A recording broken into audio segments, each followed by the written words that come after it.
We four are meant to match the Norse? Osrith asked. Constantine sent us only, not an army. 'Tis not an army that is needed from the north, Miral told her. Just the active witness that the Norse come. He leaned towards her and whispered by her ear, rumor has it that your king has married his daughter to Anlaf Guthfrithson. Osrith pulled back a little, giving Miral a silent look, which she then radiated onto Elfrith, who curled his lip in a questioning smile. It is Edra, his adopted daughter, and they are not married, Osrith said quickly, her eyes darting to the door of the stables, echoing Miral. If you remember, she is Father Bicker's child, her mother his wife, Adane. Your adopted daughter, Elfrith asked Osrith. She nodded. And they are not wed, not even betrothed. Elfrith smiled. It was not a pleasant smile. Indeed, this whole encounter was not the comfortable, warm welcome that Osrith had imagined. Indeed, none of this was what she imagined. No slip back into life. Life had moved on, and she had stood still. Life paused as she raised her child. Elfrith's voice brought Osrith out of her thoughts, and she forced herself to look at her friend, her once commander, her once soldier, as he came out with it all. So, the idea that Constantine is courting the Norse to allow them onto a second frontier, with the aid of King Diffenwell, and your brother? The accusation hung between them. Clearly a link had been put together that did not exist. Someone, Ethelfled, Osrith supposed, had conflated Anlaf's visit to Dunnottar. So it is not true? Elflad asked, his voice taking on a hard tone, and Osrith looked at her dear friend, and felt a pulse of pain in her chest, pain born from time apart, nearly 5 years apart. She had had a child she had missed so much. Entirely not. Osrith found she was protesting, despite not knowing anything of the sort. Entirely, she broke off, and looked away. After a moment, she looked back. In truth, I do not know, she confessed. The last battle I fought was the one just over there, when the Norse were incurring into Irilum.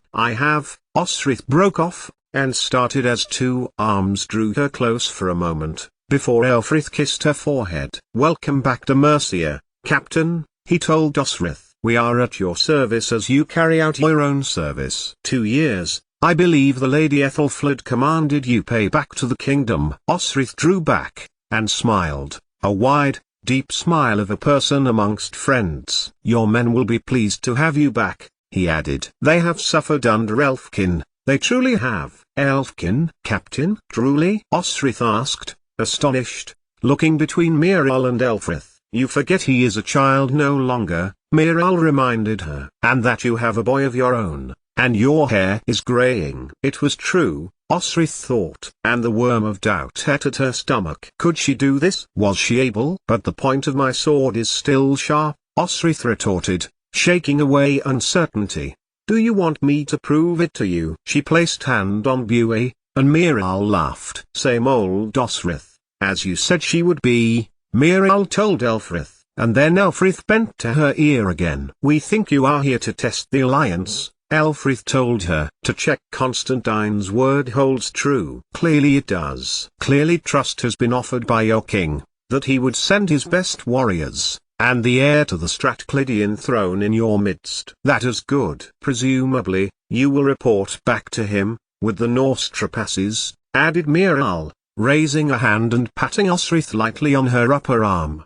I will report back to him, Osrith agreed. But I am ready for battle. Older, changed, but ready. Good, Elfrith told her. Because the alarm will be raised tonight, as it is raised every night, the sign that the Norse have attacked villages and settlements. It is our job to keep them at bay while the Lady Ethelfled finishes building the burh, a mighty burh in the line of sight of every Northman who comes east from Dublin, Miral told her. Armed, ready. Ready for what? Osrith asked, wishing she hadn't had to. But she could guess already. Noise had already been made by the Norse about settling, about regaining the land they had held, under Ragnar the Fearless, under Ivar, under Yuba and the rest. But, Osrith began, but Elfrith held up a hand, the evening glow of the sun reflecting from his fingers. We must return you, he told Osrith, Your Alba warriors will be wondering where you are. Aethelstan will be wondering where I am. Aethelstan? Osrith echoed, acting in his aunt's stead, acting to his aunt's exact words. Much to his infamy, Elfrith strode towards the door of the stables as thick, heavy rain buffeted it. Osrith made to stride after him, steeling herself for the interrogation, for the test of loyalty. She was emissary for Constantine, come to observe the Norse, assist in their repulsion, or, if not repulsion, limitation. But it was laughable that they five could add much to the resistance. She could command her men again, she supposed, but the thoughts withered in Osrith's mind as she glanced to Elfrith again. They had known one another for over 30 years, and the grab that she made for his arm was one laden with familiarity, of trust. She lowered her head. Elfrith, in all the time he had known Osrith, had never known her to weep. She was not weeping now, as far as he could ascertain, but her frame was moving as if she was, and he gave an uncertain glance to Miral. When Osrith looked up, there was a look of fear, one of panic, and he put a steady arm around her shoulders before she straightened up. The last battle in which I stood, dear friend, was the one against the Norse, just over there. Osrith's voice was low, clear. I am still in Constantine's service, but I thought ... guard duty, even on the East Coast, repelling finer hair, or training the young noble bratlings. She looked up to him, her fear made real in words between them. My body has changed, my mind too, as I knew it would. Why I saw through this pregnancy, when I chose to end every other CHLD from my body. Her voice drifted off. Elfrith put a hand on her shoulder. I earn this, I wed, I become a farmer. You, he began, and glanced to Miral. Wed? To the Irishman? Osrith smiled wanly. His name is Sainid. He is kin to Constantine and the head of his household guard. You met him once, Elfrith, when he came with me to Wessex when I brought Edra to see her father. Elfrith nodded, remembering the slight, black-haired man, who could barely speak English but knew the language of the alehouse and had struck up a friendship with Steeper. Then you have done. You are doing your best for the child, Elfrith assured her. You did ... You have done what any parent would do, put the babe somewhere you know to be safe, give it a future. His voice was soft by her ear, and pulled her to him for a moment, embracing her as a friend, and long and loyal comrade, and she remembered Elfrith's wife, Ethel, and the empty cribs they both longed to have filled. If Constantine had not thought you could do this, he would not have sent his best warriors with you as their captain. He would not have sent the heir to the throne of Strathclyde.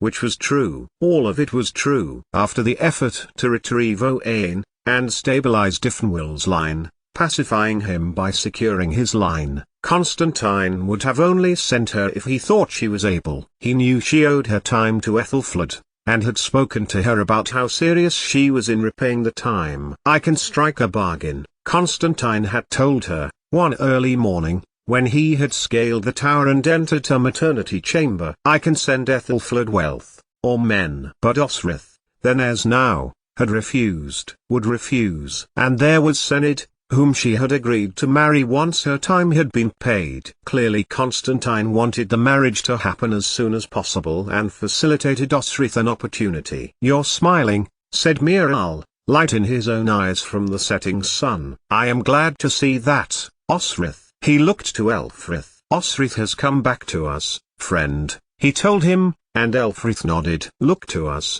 should you need to. Should you wish to confide away from your men. We are in a tricky situation. The Norse are welcomed on the one hand, with the land Ethelfled gifted to them on the whilom, on the other, so many come that they will overwhelm us. And Osrith threw herself at Miral then, the grumpy, bad-tempered former captain of Odda's guard, who had mellowed when he had been allowed to return to Mercia, and had warmed to Osrith as she proved herself time and again skillful and able at warfare.